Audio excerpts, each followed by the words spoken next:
오늘 처음으로 참여하셨을 때 약간 좀 어떻게 보셨는지도 궁금합니다. 뭐 이 탄핵 자체가 뭐 무도하지요. 잘못된 것이죠. 이 부분에 대해서 뜻을 다 같이 했고, 또 우리 대통령께서도 확고한 생각을 가지고 계세요. 정의를 세워가는데 양보하거나 비겁하게 하지 않겠다, 이런 취지의 말씀들이 계속 계셨고,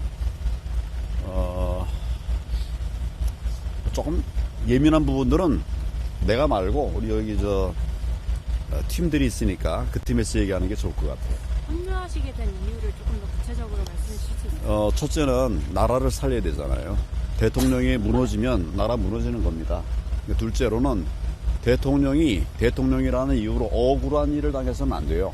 지금 많이 억울한 일들을 많이 당하고 계십니다. 이 부분에 관해서는 제가 좀 확실하게 얘기를 해야 되겠다, 이런 생각이 들었습니다. 이런 점들이 제가 여기 참여하게 된 동기입니다. 구체적으로 어떤 게 억울하다고 생각하세요? 우선 소추 과정을 보세요.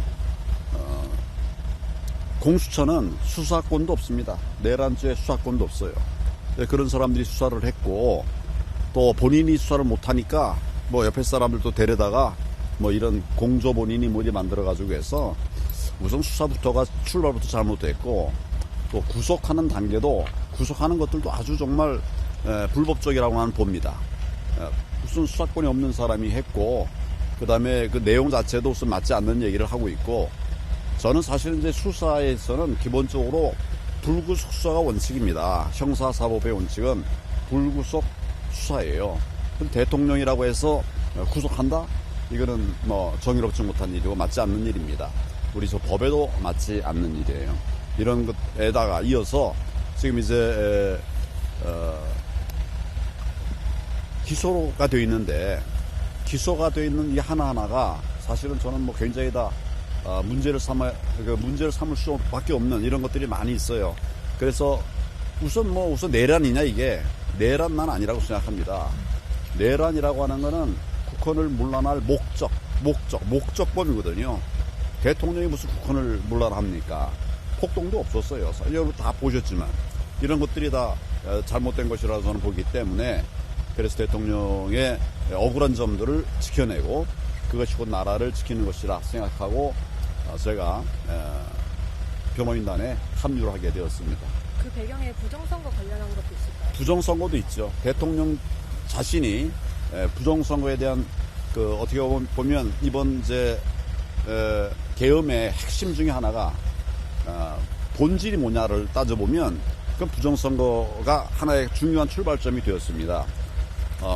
부정선거라고 하는 것을 아무리 얘기를 해도 되질 않고 국민들이 알지도 못하고 행하지도 않고 이러니까 이제 결국 대통령이 부정선거 얘기를 하게 된 거죠. 대통령이 여러 번 이 계엄이 부정선거와 관련이 있다고 하는, 그 때문에 했다고 하는 취지의 그런 말씀을 하셨어요. 저는 이해가 됩니다. 저도 이 부정선거를 국민들에게 알리기 위해서 많이 애를 썼는데, 많은 사람들이 무슨 음모론이니 이래가지고 덮어버리려고 했어요. 그러나 부정선거는 팩트입니다. 팩트를 덮을 수는 없어요. 저는 올해 공안부에 있으면서 부정선거와 싸워왔고 수사를 해봤던 사람이기 때문에 그냥 없다고 해서 없어지는 게 아니에요. 없다고 해서 없어지면 좋죠. 그렇게 안 되니까 저도 계속 부정선거 얘기를 했고 많은 증거들을 제시하고 이렇게 했었는데, 대통령께서 이제 이런 결단을만 내리셨고, 그 결단의 한 방향으로서 이제 계엄을 선택하셨었다. 다른 길이 없으니까. 저도 이제 올해 이걸 4년 가까이 해왔지만은 지금도 정치가 다 맡고 있지 않습니까? 그걸 이제 보셨으니까 그래서 말씀을 그렇게 하셨을 거예요. 증거 채택은 안 됐잖아요. 그것에 대해서는 어떻게 생각하세요? 증거 채택 문제는 또 별도의 문제예요. 증거는 이제 이 헌법재판관들이 판단하겠죠. 지금 채택이 안 됐습니까? 부정선거에 대해서는?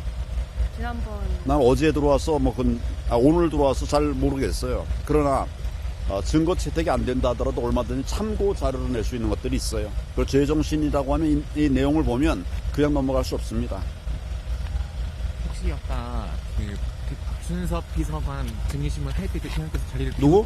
박준섭 비서관 증인신문 할 때 네. 대통령께서 자리를 비우셨는데 어떤 이유로 좀 증인신문 할 때 자리를 비우신 건지. 뭐 굳이 여기 있을 필요가 없을 것 같다. 이렇게 말씀하셨던 것 같아요.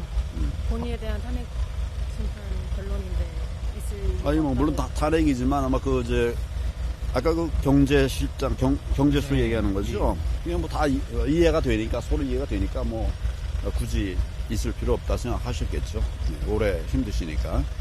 그럼 박준섭 수석을 증인으로 부르신 그 배경 혹시 좀 설명해 그 주시죠? 배경은 제가 모르겠습니다. 근데 경제 부분에 있어서 본인이 말씀하실 것을 이제 얘기를 한 걸로 알고 있어요. 그렇게 자리 이석하신 다음에 따로 변호인 분들하고 접견을 하신 건가요? 아니면 따로 혼자서 시간을 가지신 건지?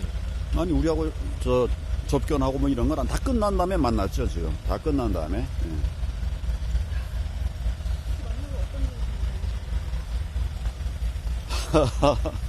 요거는 정말 우리 변호인단 대표들에게 물어보세요. 예, 예. 대통령 요청으로 변호인 참여하시는 거예요? 아니 제가 자발적으로 했어요. 예, 예. 나라가 무너지니까 무너지는 상황을 그냥 보고 넘어갈 수는 없죠. 그러면 오늘 대통령 처음 이제 뵀는데 거기서 또 나눈 교감이나 이런 건 좀 개인적으로 좀 있으셨을까요? 여러 사람이 같이 모여 있었습니다.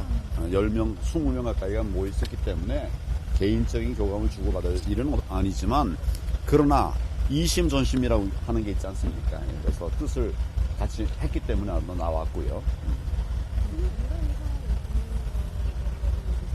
누가요? 건강 문제는 전혀 그렇게 안 보였습니다. 건강하신 것 같아요.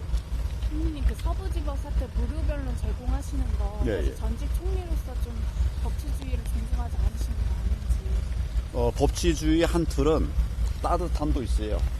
법치주의라는 건 처벌만이 아닙니다. 따뜻함도 법치의 한 부분이에요. 그런데 젊은이들이 나라를 어떻게든지 나라를 지키겠다고 대통령을 지키겠다고 해서 그런 고초를 당하는 거를 그냥 모른 체 할 수 없죠. 저는 그런 사람이 아닙니다. 그래서 도와주고 있는 거예요. 다 젊은 사람이 대부분 다 젊은 사람들이에요. 20대, 30대, 10대도 있고요. 이런 사람들이 왜 그걸 했겠습니까? 정말 아까 말씀드린 대로 이 왜곡되는 나라들을 분노하고 이러면서 나온 거죠. 근데 그걸 우리가 그냥 불법을 했다 해가지고 그냥 불법을 했다고 해서 정부가 하는 일을 하지만 나는 또 도와야 된다. 나는 이런 생각을 해요. 젊은이들에게. 어쨌든 불법이라는 점은 변하지 않는. 방금 내가 말씀드렸잖아요. 그건 또 정부의 살 일이고, 여러분 예를 불법을 했다고 해서 다 처벌하는 거 아닙니다. 변호사라고 하는 것은 늘 불법한 사람들, 어려운 사람들, 이런 사람들 도와주는 게 변호사예요. 불법했다고 해서 안 도와주면 그건 변호사가 아니죠. 그렇지 않습니까? 그러니까 불법을 했다 하더라도 도와줄 사람은 도와주는 것이 이게 법치예요. 그러니까 우리 검찰에도 사건이 이제 송치가 넘어오면 정확하게 말하면 45%는 기소하고 45%는 불기소합니다. 그러니까 반은 기소하고 반은 불기소하는 거예요. 불기소라는 건 처벌 안 했다는 소리거든요. 그러니까 법이라고 하는 건 모든 걸 다 처벌하는 것은 아니다. 이런 생각이 들고 저는 뭐 청년들을 지원하는 이것이 뭐 잘못된 거 전혀 없다고 생각합니다. 법원을 폭력으로 진입해가지고 침탈하고 폭력을 휘둘러서 해준 것에 대해서 문제라고 생각을 안 하시는 건가요? 아니 불법인 부분은 지금 수사를 하고 있잖아요. 그러니까 나는 검사가 아닙니다. 지금 경찰도 아니고 나는 변호사예요. 특히 젊은이들과 함께 하는 어려운 젊은이들 도와야 된다는 생각을 갖고 있는 그런 변호사입니다.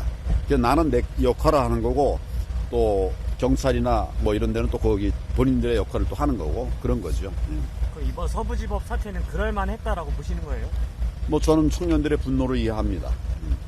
그러면 그 분노가 있다면 그런 행동을 해도 된다고 보시는 건가요? 분노가 있다고 말하고 그 다음에 그런 거 해도 된다 하면 안 된다 이런 관점이 아니라 저질러진 어려움에 대해서는 이분들이 왜 그렇게 해야 되는가를 내가 보면서 내가 말씀드리잖아요. 그래서 내가 돕고 있다 이거예요. 불법하면 도와주면 안 됩니까? 불법한 사람 도와주려고 하는 것이 변호사들이에요. 근데 그걸 안 하라고 그러면 우리가 법치에 또 근반을 흔드는 거죠. 저는 불법을 했다 하더라도 뭐 그것이 어떤 물건에 대해서는 여러 가지 생각이 가능하지만 하더라도 청년은 도와야 된다. 그 다음에 이게 그냥 뭐 내 사육을 위해서 한 게 아니라 나라를 사랑하는 마음 때문에 한 거예요. 이 사람들이 뭐 왜 했겠습니까? 그런 부분들을 우리가 그냥 도외시할 수는 없다. 저는 그렇게 생각을 합니다. 법원 집기류를 파손하는 게 나라를 위한 행동이라고 보시는 거예요? 불법의 어떤 여러 양태가 있어요. 그건 내가 말한 대로 검찰이, 경찰이 조사를 하겠죠. 그러나 그런 기물을 파괴하면 그건 보호하면 안 됩니까? 변호하면 안 됩니까? 그 사람도 변호해야 되는 거예요. 장발장도 변호해야 되는 거고요. 이건 뭐 무슨 기물 파괴했으니까 이것은 안 된다. 그건 말이 맞지 않는 말입니다. 그러려고 변호사가 필요한 겁니다. 우리나라가 법치주의 국가인데 사법 체계에 어떻게 보면 가장 핵심에 있는 법원을 지금 훼손을 하는 행위잖아요. 법원이 잘했으면 그렇게 했겠습니까? 젊은이들이. 예. 법원이 잘했으면 그랬겠어요. 근데 그럼 방금 발언은 법원이 그럼 잘 못했다는 말로도 좀 들리는데 아니, 어떻게 뭐 우선 이 관할은 서울중앙지법입니다. 관할이 공수처법의 법상 관할구역은 서울중앙지방법원이에요. 지금 서부지법에서 했잖아요. 그것부터도 우선 절차에 문제가 있는 거예요. 이번 국회 대리인단에서 앞으로 어떤 역할을 하실 건지. 내가 할 수 있는 모든 걸 다 해야 되죠. 대통령에게 또 변호인들이 좀 말하기 어려운 부분도 있을 거예요. 그럼 그건 또 내가 얘기를 해야 될 것 같고, 또 나는 이제 법조인으로서 오래 살아온 사람이고, 또 아까 말씀하신 것처럼 공안부에 있으면서 부정선거에 대해서 많이 경험이 있는 이런 사람이니까 그런 부분들에 대해서 내가 할 일들을 할 겁니다.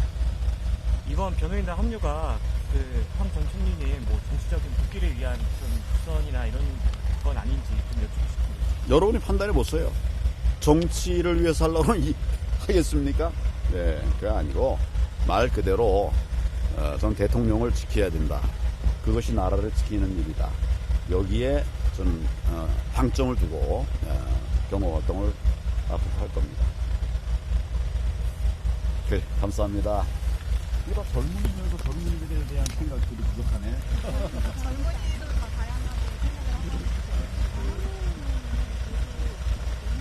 자, 앞에 잠깐만 나와주세요. 광화문도 여러분들이 나와 있죠. 그래?